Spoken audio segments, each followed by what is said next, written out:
पुरुषं तथाहन्न विश्वोद्गते कारणं विश्वरं व तस्मै नमः विघ्नविनाशाय।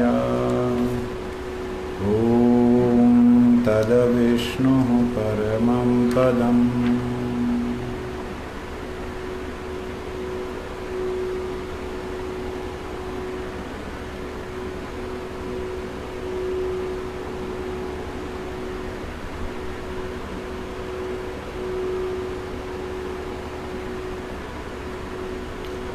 यत्र न सूर्यस्तपति यत्र न वायुर्वाति यत्र न चंद्रमा भाति यत्र न नक्षत्राणि भान्ति यत्र न अग्निर्दहति यत्र न मृत्यु प्रविश्यति यत्र न दुःखानि प्रविशन्ति सदानन्दं परमानन्दं शान्तं शाश्वतं सदाशिवं ब्रह्मादिदेववन्दितं योगी ध्येयं परं पदं यत्र गत्वा न निवर्तन्ते योगिनाः। बृहज्जाबालोपनिषद के अंदर वर्णन है, जहाँ जाने के बाद कोई वापस नहीं पतित होता, आवागमन का चक्कर जहाँ छूट जाता है वह दिव्य धाम है योगियों का। कौन सा योगी? कृष्ण कहते हैं योगिनामपि सर्वेषां मद्गतेन अंतरात्मा श्रद्धावान भजते यो मां स मे युक्ततमो मता। अर्जुन, योगियों में सर्वश्रेष्ठ योगी वह है जो अपनी आत्मा को मुझे समर्पित कर देता है, क्योंकि तपस्विभ्योऽधिको योगी ज्ञानिभ्यो मतोऽधिका कर्मिभ्यश्चाधिको योगी तस्मात् योगी भव अर्जुना। कर्मी से श्रेष्ठ, कर्मयोग से श्रेष्ठ ज्ञान योग, ज्ञान योग से श्रेष्ठ हठ योग से श्रेष्ठ ज्ञान योग है, ज्ञान योग से श्रेष्ठ कर्म योग है, और कर्म योग से श्रेष्ठ है अर्जुन एक ऐसा योग है तो वो योगी बन। भ्रम पैदा हो गया, कौन सा योगी बनो? तो कहते योगी नाम अपि सर्वेषां मद्गतेन अंतरात्मा। अर्जुन, मेरे में जो गत अंतरात्मा है और श्रद्धावान भजते यो मां, इसलिए भगवान गीता में कहते हैं ना तद्भास्ते सूर्यो ना शशांक न पावका यद गत्वा न निवर्तन्ते तद्धाम परमं मम। वो परम धाम मेरा है। हे वत्स, इधर देखो, वो परम धाम किसका है? मेरा है। वही बात यहाँ बृहज्जाबालोपनिषद के अंदर कह रहे हैं जाबालिक मुनि कि सर्वश्रेष्ठ क्या है, कौन सा धाम है, उसके बारे में बतला रहे हैं। आज ये पूर्व गोपालता अपनी उत्तर उपनिषद समाप्त होने को आई है। इसमें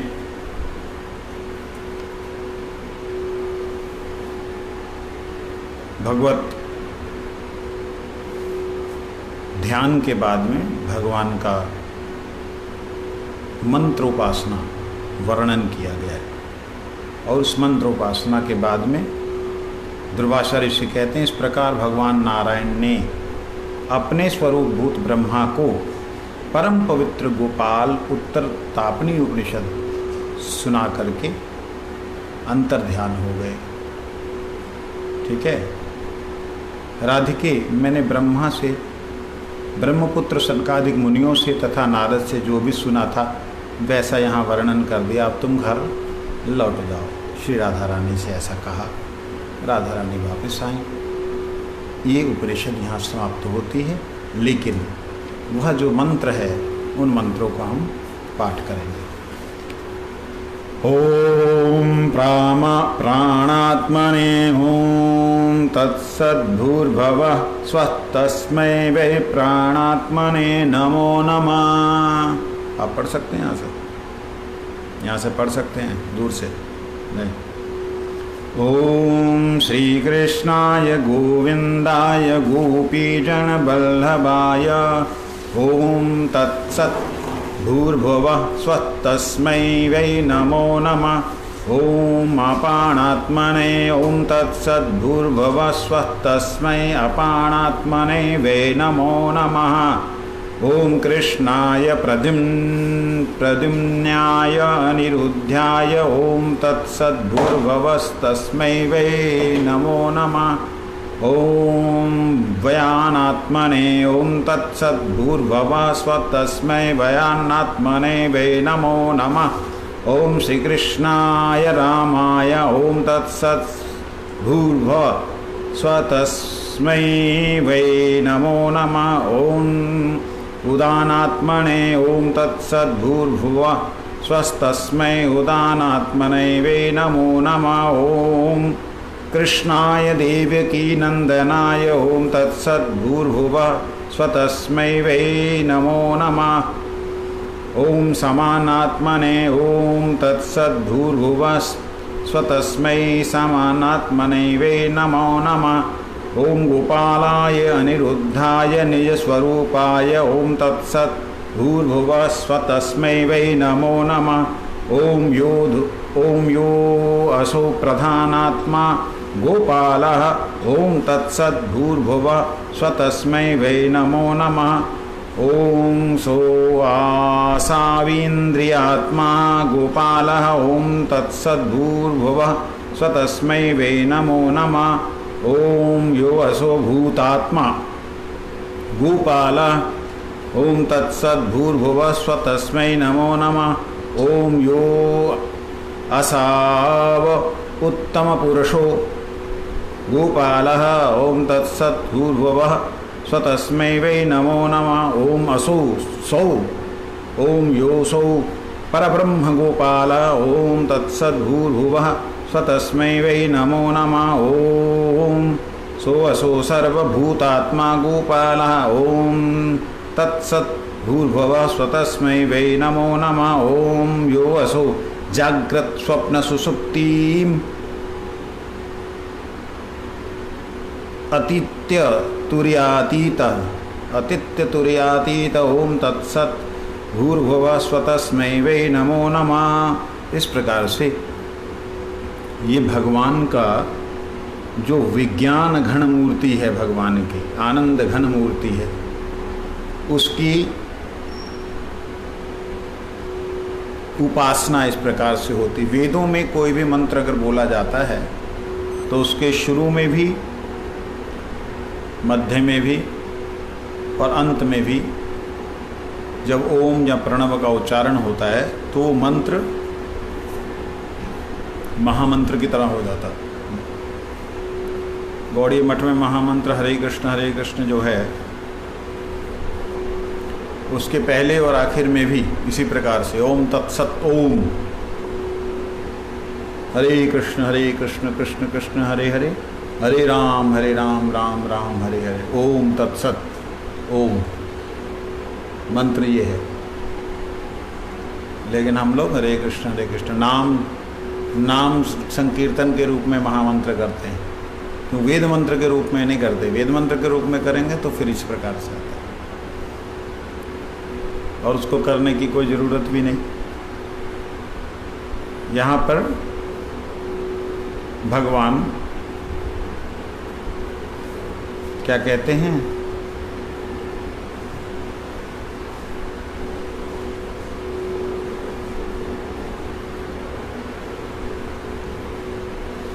सच्चिदानंद स्वरूप प्राणात्मा को नमस्कार है, जो तत्सत इन तीनों नामों से प्रतिपादित होने वाले भूर्भुवः स्वः तीनों लोक रूप प्राणात्मा परमेश्वर को बार बार नमस्कार है। एक एक मंत्र में एक एक विज्ञान है। जो ओम तत्सत, ओम तत् वह सत्य है, ये प्रणव के रूप में जो सत्य है, ओम के रूप में वह जो सत्य है, उसको तीनों लोकों में प्राणात्मक रूप से मैं बार बार प्रणाम करता हूँ। तीनों लोकों में जो प्राण स्वरूप से विराजमान हैं उन परमेश्वर को मैं बार बार प्रणाम करता हूँ।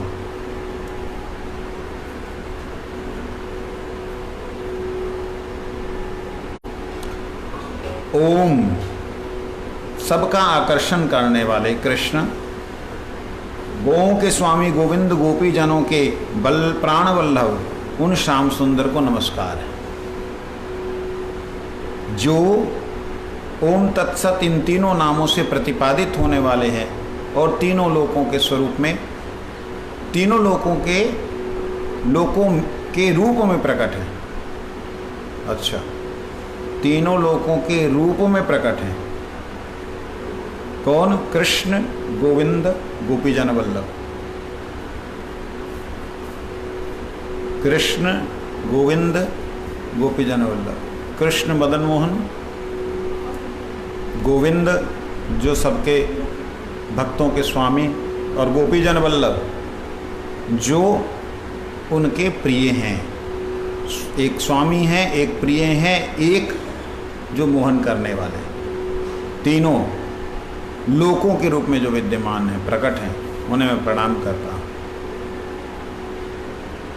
जो ओम तत्सत जिनके नाम हैं, जिनके नाम ओम तत् सत ये जिनके नाम हैं, तथा जो भू भुवः स्व ये तीनों जिनके रूप हैं। ओम तत्सत जिनके नाम हैं, भू भुवः स्व जिनके रूप हैं, उन अपान वायु रूप अपान आत्मा परमेश्वर को मैं नमस्कार करता हूँ। अपान वायु क्या होता है? पान वायु होता है, प्राण वायु होता है, प्राण लिया। अपान वो जो ना पान किया जाए, जो छोड़ा जाता है वो पिया नहीं जाता। कैसे? पहले प्रैक्टिकल उस चीज़ को अगर देखें तो समझें तो मालूम पड़ेगा। आप अपना मुंह एक प्लास्टिक के लिफाफे में बंद कर लो जहां से सांस ना अंदर जाए।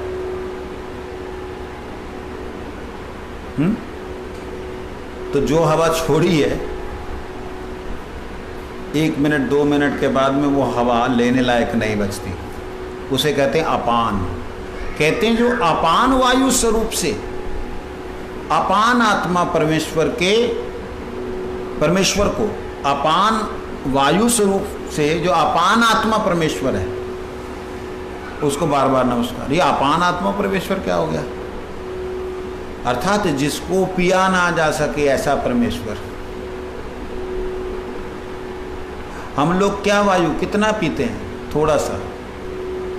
जो नहीं पी जा सकती वह अपान, संपूर्ण विश्व में व्याप्त जो वायु है उसे कोई पी सकता है? उसको भी अपान कहा जा सकता है। हम ऑक्सीजन लेते हैं, बाकी हवाओं को ले सकते हैं? नहीं। कितनी तरह की हवाएं हैं, गैसें हैं, नहीं ले सकते। तो इसलिए अपान आत्मा परमेश्वर। क्यों अपान आत्मा परमेश्वर कहा? इसलिए कहा क्योंकि वह परमेश्वर ये संसार में जो वस्तुएं बनी हैं उन वस्तुओं में कुछ तत्व नहीं ले सकते, कुछ तत्व ले सकते।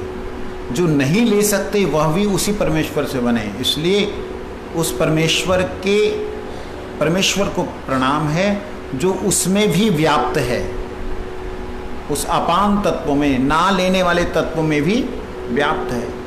हम जो छोड़ते हैं हमारे लिए अपान है, हम नहीं पी सकते। लेकिन पेड़ पौधों के लिए वो अपान है क्या? पेड़ पौधे उसको पीते हैं, उनके लिए वो प्राण है। तो इसलिए कहीं पे हमारा अपान हो सकता है, हमारे लिए अधिकार नहीं है उसको ग्रहण करने का, लेकिन दूसरे के लिए वही जीवन है। तो जब जीवन है तो वही गोविंद है। हाँ, यही बात।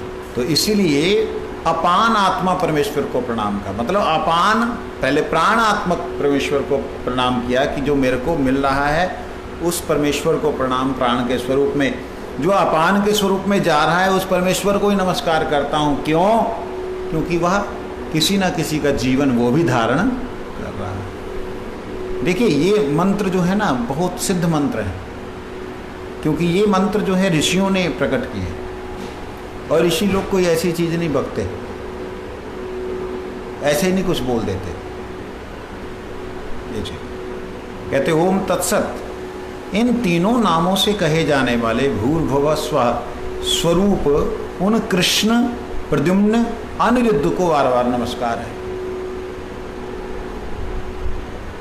देखिए यही ओम तत्सत, ये तीन, भूर्भुव स्वः, ये तीन कह रहे हैं ओम वह ओम जो है सत है। ये जो ओम सत है वही भू भुव स्वा के रूप में इस जगत में है। वही जो भू भुव स्वा है वो कौन है? कृष्ण है, प्रद्युम्न है और अनिरुद्ध है। इसलिए इस रूप में भी उनका प्रणाम है, उनको मैं नमस्कार करता हूँ। ओम तत्सत, इन तीन नामों वाले तथा भू भुव स्वः, इन तीन रूपों वाले उन वयान वायु रूप वयान आत्मा परमेश्वर को मेरा नमस्कार है। वयान क्या होता है? जो धारण करता है। एक हवा है, हम जो है लेते हैं, एक छोड़ते हैं। एक जो हवा धारण करते हैं, वो धारण करने वाली जो हवा शब्द प्रयोग नहीं करना चाहिए, वायु शब्द यहाँ आया तो वायु ही प्रयोग करें। उस वायु रूप में जो कि धारण करने वाली है, उस वयानात्मा परमेश्वर को मैं बारंबार नमस्कार करता हूँ। अब इस चीज को समझिए, थोड़ा सा समझने वाली बात। ओम तत्सत, ये तीन नाम। तत् मतलब तत् अगर बोल दिया तो ये भी भगवान का एक नाम है। कैसे तत् भगवान का नाम हो गया? तत् का मतलब था वह का मतलब कोई है जिसके लिए बोला जा रहा वह। तो वह कौन है? जो इंद्रिय ज्ञानातीत है उसे वह कहते हैं। ठीक है ना? थर्ड पर्सन को कहते हैं दैट। यहां फर्स्ट पर्सन है दैट, वो फर्स्ट है, तुम सेकंड और थर्ड हो, वो फर्स्ट है। इसलिए जब वो कहा तो इसका मतलब वो परमेश्वर ही कहा। वो शब्द का मतलब ही परमेश्वर है। परमेश्वर का एक नाम वो है। वो क्या? सत है। सत भी उसका एक नाम है। वो क्या है? ओम है, उसका ये भी नाम। ये तीन नाम, यही तीन नाम इस जगत में, उस जगत में, इस संसार में कैसे प्राण के रूप में, कैसे अपान के रूप में, कैसे वयान के रूप में, किस तरह से संपूर्ण विश्व को धारण किए हुए हैं, ये वेद मंत्र हमें बतला रहे हैं। इनके ऊपर जिन्होंने गहराई से अनुभव किया है वो महापुरुषों की ये वाणी है। जिन्होंने देखा है उनकी ये बात है। आप कह सकते किसी को भी सब जगह फलाना ठिकाना फलाना एक ही मंत्र को ओम तत्सत तुम्हारी जय हो, ऐसा बोल रहे हो? ऐसा नहीं बोल सकते। तो फिर यहाँ पे बोल रहे हैं इस कृष्ण के बारे में? कहते नहीं, यहाँ जो बोल रहे हैं परमात्मा के बारे में कह रहे हैं, सीधा सीधा। और वह परमात्मा के बारे में बोल रहे हैं। तो अगर शिव के बारे में, अगर विष्णु के बारे में, अगर कभी ब्रह्मा के बारे में भी इसे प्रयोग करना पड़े तो किया जा सकता है। कैसे? क्योंकि स्थिति देखनी होगी करने वाला कौन है। करने वाला अगर अत्यंत छोटा होगा, अत्यंत नवीन होगा, अत्यंत अनुभवहीन होगा, तो उसके लिए ब्रह्मा ही सब परमात्मा है। जैसे असुरों के लिए ब्रह्मा ही सब कुछ करने वाले, उनके लिए ओम तत्सत ब्रह्मत्मने नमः, ब्रह्मणे नमः, उनके लिए वही है। कोई महाकाल को, काल को ही सर्वश्रेष्ठ मानता है, उसके अनुभव में उतना ही है। और उस तत्व को, उस सत्य को हर कोई नहीं जान सकता। परंतु इसी तरीके से कोई कह सकता है कि कृष्ण तक ही जो सीमित है उतना ही जानता है, ब्रह्म तक नहीं। ब्रह्म तो इससे ही परे है। जो जिस भी स्थिति में है, येन केन प्रकार वह व्यक्ति जो है उस परम सत्य की ही बात कर रहा है। तो यहाँ परम सत्य की जो बात की जा रही है वो यहाँ डायरेक्ट की जा रही है। यहाँ पे कोई लाग लपेट वाली बात नहीं है, सीधा नाम लेके बात हो रही है। और अन्य जगह पे नाम लेकर के बात अगर होगी भी तो इतनी स्पष्ट रूप से नहीं होगी, नहीं बोल सकेंगे। अब देखिए यहाँ क्या बोलते हैं, ओम कृष्णाय रामाय, अच्छा ये हुआ नहीं, हाँ, कृष्णाय प्रद्युम्नाय अनिरुद्धाय, फिर व्यान आत्मने ओम कृष्णाय रामाय, फिर उदान आत्मने ओम कृष्णाय देवकी नंदनाय, ओम समानात्मने ओम गोपालाय अनिरुद्धाय निज स्वरूपाय। ये सब ओम असौ सौ प्रधान आत्मा गोपाला, ओम असौ सौ प्रधान आत्मा गोपाला, ओम असा वीन्द्रियात्मा, असा वीन्द्रियात्मा गोपाला, ओम असौ भूतात्म गोपाला, ओम असाव उत्तम पुरुषो गोपाला, ओम असौ परब्रह्म गोपाला, ओम असौ सौ सर्वभूतात्मा गोपाला, ओम असौ सौ जागृत स्वप्न सुसुप्तिम अतीतः, सुसुप्तिम अतीतः तुर्यातीतः तत्सत नमो नमः। ये इस प्रकार से भगवान के बारे में वर्णन किया है। मैं देखता हूँ अक्सर लोगों की समझ में कई बातें नहीं आती। जब मैं वार्तालाप कर रहा होता हूँ, मेरी कोशिश होती है कि समझ में आ सके, परंतु कहानी कथा की तरह नहीं है, इसलिए लोगों को कई बार बोरिंग सा लगता है। परंतु मेरे भाइयों, मेरे ठाकुर जी के प्यारों, निश्चित रूप से जानिए कि कोई भी व्यक्ति आपको भटका सकता है। उस भटकन से बचने के लिए इस बातों को, इन वेदों की बातों को समझना अत्यंत आवश्यक है। इसीलिए मैं इस गहराई में जा रहा था। परंतु कल से हम लोगों का पुरुषोत्तम मास शुरू हो रहा है। पुरुषोत्तम मास के बारे में मैं कुछ बोलना चाहता हूँ। यहाँ पर जो बातें हैं, भगवान की कृपा होगी फिर कभी इसकी गहराई में उतरेंगे, नहीं तो मोटी मोटी मैंने आपको बात बतलाई।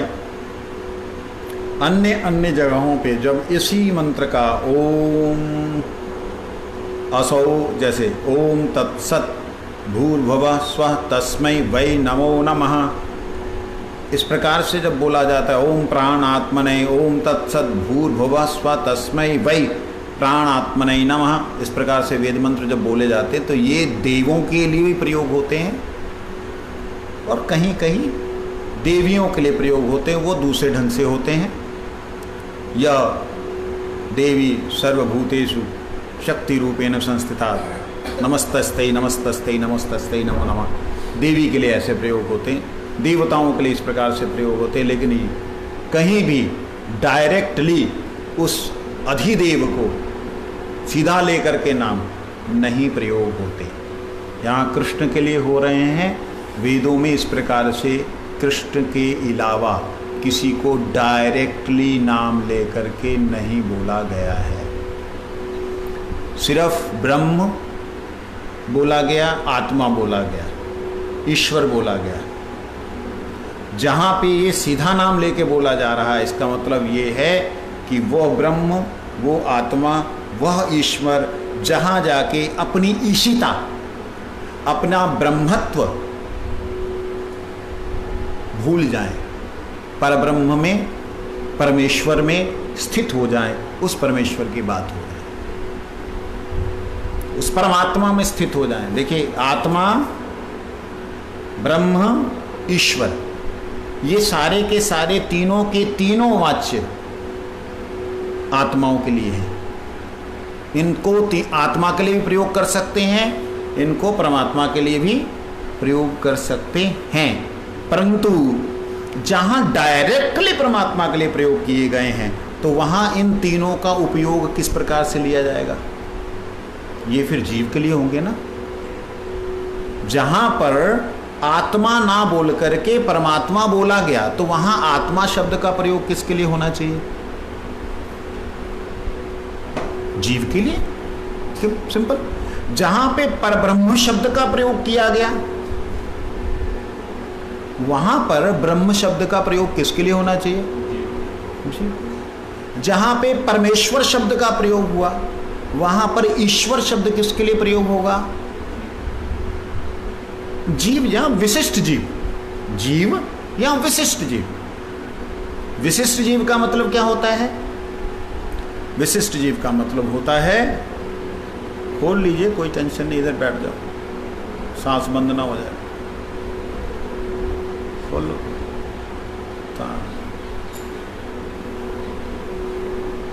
छींक छाक आने लगे, कपड़ा रख लेना। तो विषय पे वापस आते। इसलिए कई बार क्या होता है, कुछ लोग इस प्रकार से बोलते कि ये तो आपकी व्याख्या है। कई लोग ऐसे बोलते हैं ये आपकी व्याख्या है। मैं ये कहता हूं हम अपनी व्याख्या करेंगे ही नहीं, तुम अपनी व्याख्या करो। विद्वान हो, विद्वानों वाली भाषा बोलो। एक ही उपनिषद के अंदर जब विभाग कर दिया जाए, बद्ध मतलब दुष्ट आत्मा, आत्मा, महान आत्मा, परमात्मा, तो आत्मा तो सब जगह प्रयोग हुआ है। जहां पे सविशेष ब्रह्म, निर्विशेष ब्रह्म, हाँ? और सविकार ब्रह्म, निर्विकार ब्रह्म का प्रयोग हो रहा है, तो सविकार ब्रह्म किसको बोलेंगे? विकार युक्त ब्रह्म किसे कहेंगे? हाँ? जीव को। तो ब्रह्म शब्द का प्रयोग होने का मतलब क्या ब्रह्म विकारी हो सकता है? अगर बोला विकार सविकार ब्रह्म तो इसका अर्थ क्या होना चाहिए? इसका मतलब है जीव। तो ब्रह्म शब्द जो है परमात्मा के लिए भी प्रयोग हो सकता है, मुक्त आत्मा के लिए भी प्रयोग हो सकता है, बद्ध आत्मा के लिए भी प्रयोग हो सकता है, लेकिन परब्रह्म शब्द सबके लिए प्रयोग ये है। इसको गौड़ीय फिलॉसफी नहीं बोलते, इसको विद्वत समाज में बैठे हुए विद्वानों की भाषा। तो जो पढ़ने वाले हैं, जो वेदांती लोग हैं, उनकी समझ में नहीं आया, उनकी समझ में आया। समझ में आने के बाद ही उन्होंने कहा भज गोविंदम, भज गोविंदम, गोविंदम भज। तू अपने आप को समझ रहा सब कुछ। जो अपने आप को सब कुछ समझ रहा है उसको क्या बोलते? तू तो मूड है, तेरी अक्ल में बिल्कुल नहीं आना। गाली देते ना। देखिए आपको एक और बात बताऊं, किसी परम विद्वान को, अच्छे विद्वान को अगर आपने इतना कह दिया मूर्ख, उसके लिए मृत्यु के समान है, मालूम? मृत्यु के समान है उसके लिए। उसको आप और कुछ बोल दीजिए, मूर्ख बोल दिया मतलब उसकी मृत्यु है, वो मृत्यु के बराबर है जी। मतलब जो व्यक्ति स्कूल का टीचर हो उसको ये बोल दिया जाए कि अभी तो पढ़ लो थोड़ा सा, उसको पढ़ लो बोल दिया जाए। जो हेडमास्टर हो, टीचरों उसको पढ़ाने वाला हो, उसको बोल दिया पढ़ लो, उसके लिए क्या होगा वो शब्द? और वो बोलने वाला भी वहीं का स्टूडेंट हो, उसकी हालत क्या होगी? तो ये विद्वानों के लिए मूर्ख शब्द बहुत बड़ा मतलब वो है, तलवार है। ये मेरे को पुजारी प्रभु ने बताया था हमारे। मैंने ऐसा कुछ शब्द बोल दिया, किसी प्रसंग में आके किसी महापुरुष को बोल दिया होगा, जहाँ मतलब जो विद्वान हैं, विद्वत जो हैं, उनको ऐसा बोल दिया होगा। मैं थोड़ा आवेग में कई बार बोल जाता, मूर्ख है जो ऐसा बोलता है। तो उन्होंने मेरे को बताया, महाराज मूर्ख शब्द का प्रयोग कहाँ होता है? तब मुझे उस चीज़ का ज्ञान हुआ कि निश्चित रूप से जिसने व्याकरण को इस जगत में प्रकट किया उसे बोला जाए आप व्याकरण पढ़ें।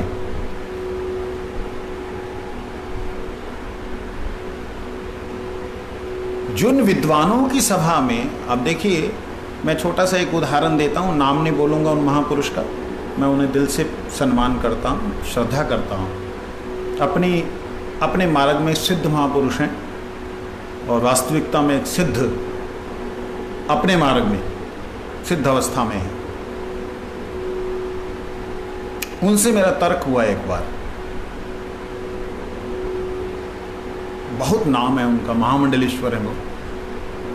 तर्क हुआ, उन्होंने शक्ति शक्ति मतरो अभेदा कहा। मैंने कहा जी ठीक है। कहते शक्ति शक्तिमान से अभिन्न है, एक है। मैं कहा जी, तो फिर क्या क्या भेद रहा? मैं बोलने लगा, कुछ सामने से बोले, भगवान ने गीता में कहा मवि वंश जीव लोके जीव भूत सनातना, मेरा ही अंश जीव है, सनातन है, सनातन नित्य हमेशा से मेरा ही अंश जीव है, था, रहेगा। तो यहां पे भगवान ने एव शब्द का प्रयोग है, मम ममैव मम एव, ममैव अंशो जीव भूते मवैवंश जीवलोके जीवभूत सनातना, जीवलोके मवैवंशो, मेरा ही अंश है। तो यहां ही का अर्थ क्या होगा? एव शब्द का अर्थ किस में प्रयोग होता है शास्त्री जी? एव किसके लिए प्रयोग वाच्य होता है? एव निश्चयात्मक होता है। एव का प्रयोग जहां भी हो वो किसी बात को पुष्ट करने के लिए है, निश्चय करने के लिए है। ठीक है, तो निश्चय में संशय तो नहीं हो सकता? हो सकता है, ध्यान देना, हो सकता है निश्चय में संशय। जहां बात ही रहा हो, यही है, मेरा ही है ये, तो उसमें कोई संदेह हो सकता है? नहीं हो सकता। उन महापुरुष ने मेरे से पूछा एव का अर्थ क्या है, किस अभिधेय में लिया जाएगा? मैंने कहा महाराज संदेहात्मक। उस वक्त गुरुदेव मेरे हृदय से बोले, मैंने कहा संदेहात्मक। ना उन्होंने पढ़ा था जीवन में संदेहात्मक एव का अर्थ, ना हमने सुना था कहीं एव का अर्थ, लेकिन वो एव का अर्थ ऐसा खटाक करके ठाकुर जी ने भेजा, जीव गोस्वामी पाद का सूत्र प्रकट हो गया वहां। निश्चय निश्चय निश्चय त्रयैव जहां पे प्रयोग होता है, 3 बार जहां पर निश्चय शब्द का प्रयोग हुआ, इसका मतलब एक में संदेह था। एक निश्चय में संदेह हो सकता है, द्वितीय निश्चय में पुष्टि हो सकती है, तृतीय निश्चय में कोई संदेह नहीं हो सकता। इसलिए नास्तैव नास्तैव नास्तैव 3 बार बोलना पड़ा। गतिरन्यथा हरेणाम हरेणाम हरेणामैव, एक बार बोलने से भी तो हो जाता, हरेणामैव केवलम कलोहु नास्तैव गतिरन्यथा कह सकते थे, लेकिन क्यों नहीं बोला? क्योंकि एव का अर्थ संदेहात्मक रूप से इस कलयुग में और उस समय भी प्रयोग हुआ करता था। कैसे होता था, अब इस बात को समझिए। उस वक्त तो खैर जो लीला हुई उस लीला का मैं वर्णन नहीं करता हूँ। उन महात्मा ने हाथ जोड़ करके बोला आप विद्वान हैं, मैं हार मानता हूँ। मतलब हार शब्द का प्रयोग एक अन्य तरीके से हुआ था। उस चीज़ को मैं आज तक उस दुख मानता हूँ कि मेरे गुरु स्थानीय वो जैसे इतनी वयस्क स्थिति के महापुरुष थे, उनका मेरे को शायद जवाब नहीं देना चाहिए था। अपने आप को वहाँ पे श्रवणेक्षु होकर सुनना चाहिए था, परंतु उन्होंने सब लोगों के बीच में चैलेंज दे दिया था कि आपका शास्त्रार्थ का निमंत्रण मिला। तो वहाँ मेरा परम कर्तव्य बन जाता था कि मैं गौड़ीय परंपरा के तरफ से बोल रहा हूँ, तो वहाँ मेरा एक परम कर्तव्य भी था। वो भी मेरे को बोध होता है कि गौड़ीय परंपरा से होने के नाते अगर कोई सामने से युद्ध के लिए आमंत्रण करता है, युद्ध मतलब तर्क, वाक युद्ध के लिए आमंत्रण करता है, तो आपको प्रस्तुत होना ही पड़ेगा, ये एक नियम है। तो इसलिए मजबूरी में मैंने बोला। आज तक मुझे उस बात का दुख है, खेद है। इस बात को प्रचार करने के लिए नहीं है कि देखो महाराज ने फलानी जगह ये किया था, वो उसका उद्देश्य नहीं है। लेकिन एक बात आप लोगों को समझाने के उद्देश्य से कह रहा हूँ कि विद्वान भी कई बार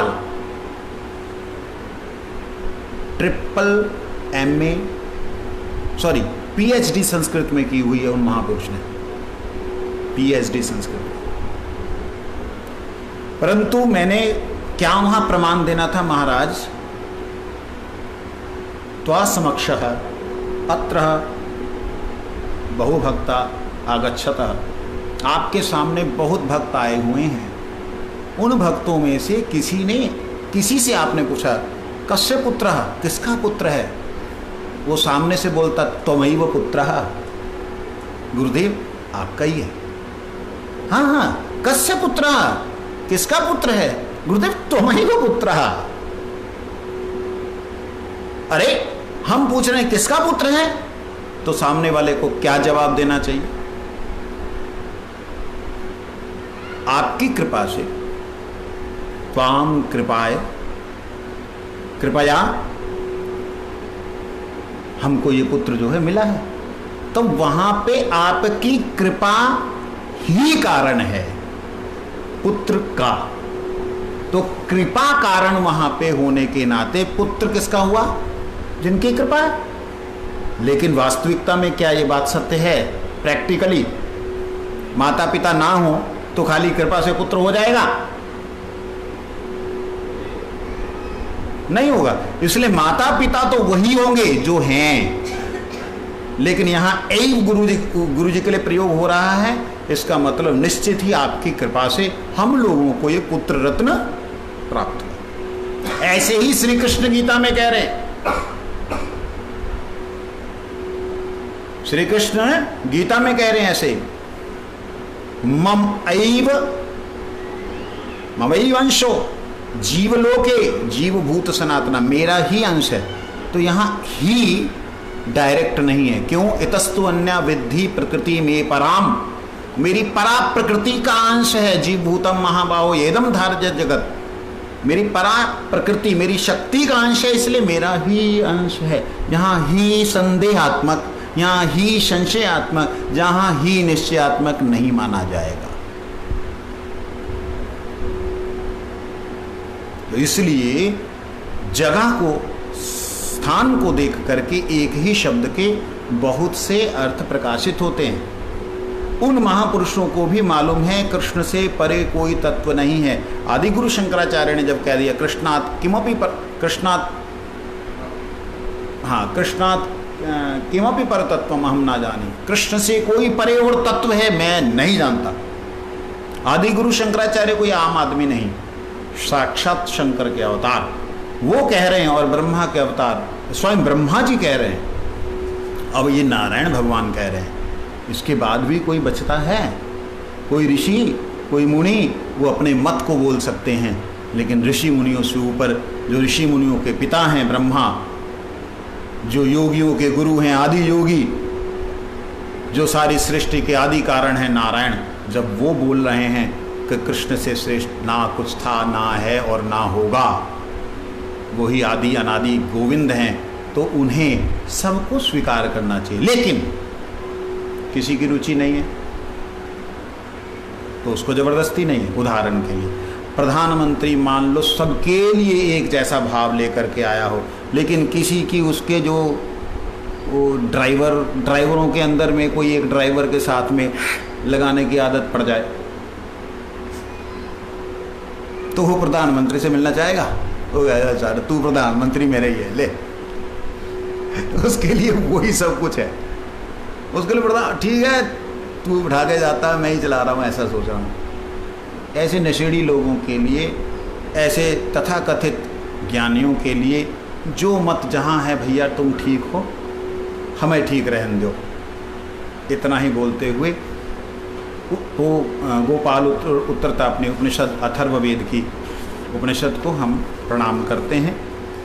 इसमें श्री राधा रानी से दुर्वासा जी ने कहा, इस प्रकार भी भगवान नारायण अपने ही स्वरूप भूत ब्रह्मा को यह परम पवित्र गोपाल उत्तरता अपनी स्तुति प्रदान करके और संपूर्ण भूतों की सृष्टि का समर्थ दे करके, अब सृष्टि हुई नहीं है, सृष्टि का समर्थ दे करके अंतर ध्यान हुए। सृष्टि से पहले की बात है। राधिके मैंने ब्रह्मा से ब्रह्मपुत्र सनकादिक मुनियों से तथा नारद जी से जो सुना था, ब्रह्मा जी कह रहे वैसे ही यहाँ मैंने वर्णन किया है, अब तुम अपने घर जाओ। ओम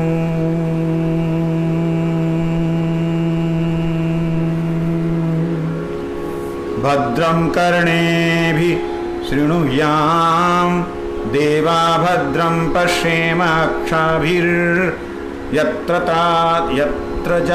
जतरा स्त्रीरंगे स्तुष्टुवं स्तन्नूभिर्यशेम देवहितं जदायु स्वस्ति न इंद्रो वृद्धश्रवा स्वस्ति न पूषा विश्वदेवा वेदाः स्वस्ति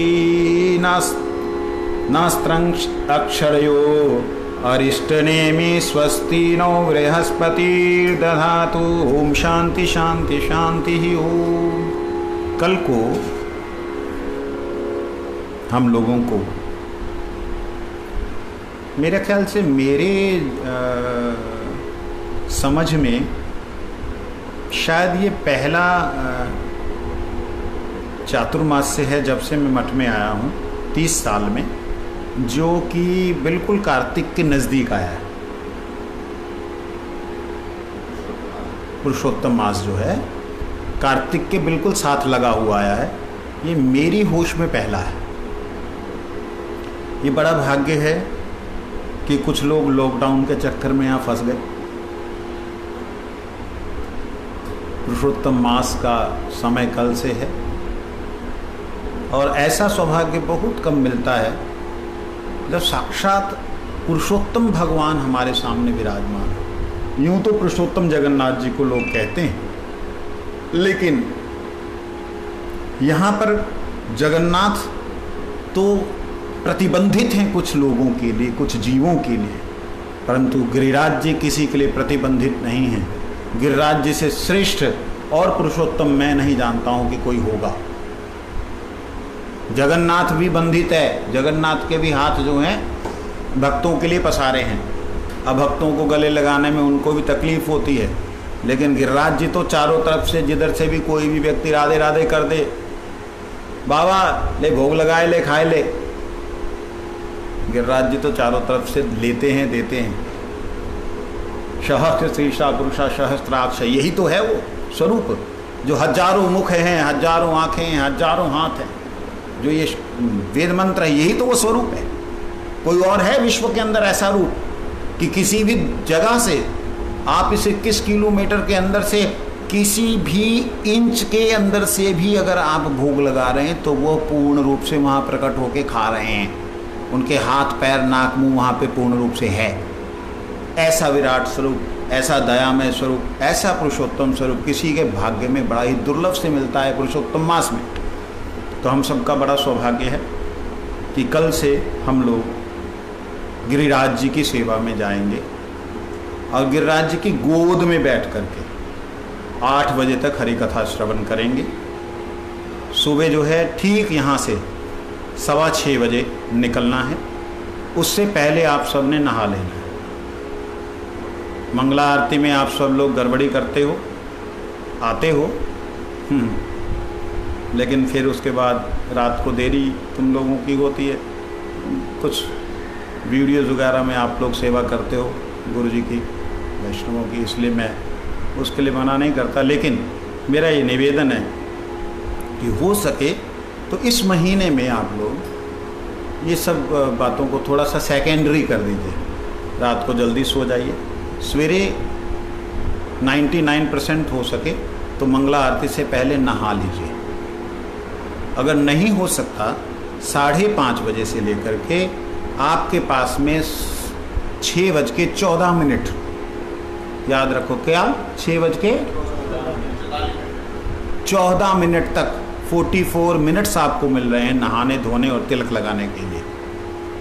उसमें आप कोई बाथरूम के लिए मत कहना कि बाथरूम में घुसा है। यहाँ पे 10 बाथरूम अलग से हैं, ठीक है, कोई बहाना नहीं चलेगा। और मैं किसी पे शासन नहीं करूँगा। इस महीने में मैं चाहता हूँ सभी लोग कुछ ना कुछ भगवत कृपा को प्राप्त कर लें। इसी भाव से हम लोग यहाँ से अभी ड्यूटियाँ मेरे से ले लेना। आप लोग यहाँ से जब जाएंगे कीर्तन करते हुए जाएंगे। हमारा पहला कीर्तन यहाँ से होता, इससे पहले 6:15 से पहले आप 10 मिनट पहले, ठीक है, और आप 10 मिनट पहले वंदना शुरू कर देंगे। वंदे हम श्री गुरु श्री तो पद कमलम, ठीक है, ये करना शुरू कर देना। यहाँ से कृष्ण हिते चतुर्मुख चल रहा होगा आप लोगों का। जब कृष्ण हिते चतुर्मुख स्टार्ट होगा तब हम यही कृष्ण हिते चतुर्मुख करते हुए ठाकुर जी तक जाएंगे। यही कीर्तन करते हुए जाना है। और वहाँ जा कर के, आज देखा थे आप, दिख जा नहीं सके, वहाँ जा कर के एक स्थान देख कर के वहाँ बैठ कर के प्रणाम करके गिरिराज जी में, बड़ा सौभाग्य है कि उनके आंचल में बैठने का हमें सौभाग्य मिल रहा है। हमारे गुरुजन लोग जो हैं भीतर नहीं जाते थे गिरिराज जी में, कहते पैर लग जाएगा। लेकिन मैंने देखा कि जहाँ पे बालू है वो ठाकुर जी का आंचल की तरह, जैसे माँ का आंचल होता है, पिता की गोद होती है। तो हमारा सौभाग्य है कि उनको हमारे पैर भी नहीं लगेंगे और उनका वो बालू का मय जो स्थान है उसमें उनकी गोद में बैठ के उनको ही जगन्नाथ अष्टक सुनाते हुए उनकी आरती करेंगे।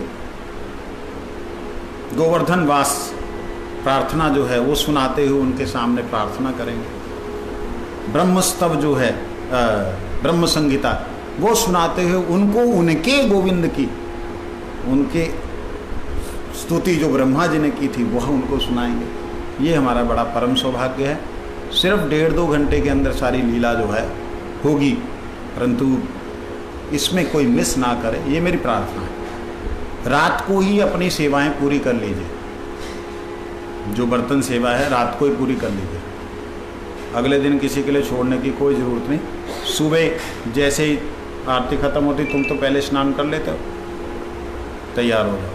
जो भी है ये सब तो लाइव बोलने वाली चीज़ें नहीं हैं, लेकिन फिर भी आप सबको भी मैं कहना चाहूँगा कि आप लोग भी अगर चाहें तो हमारे साथ ज्वाइन कर सकते हैं।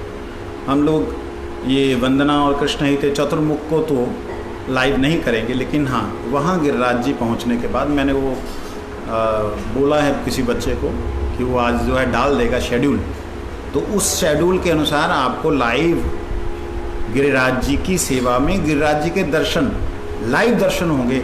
आप भी अगर समय से उठ जाएं तो। हाँ, वेरी गुड। सो शायद मेरे को लगता है छोटा एक क्लिप अंग्रेजी में भी बनाना पड़ेगा। I want to give you a good news. Since tomorrow till 16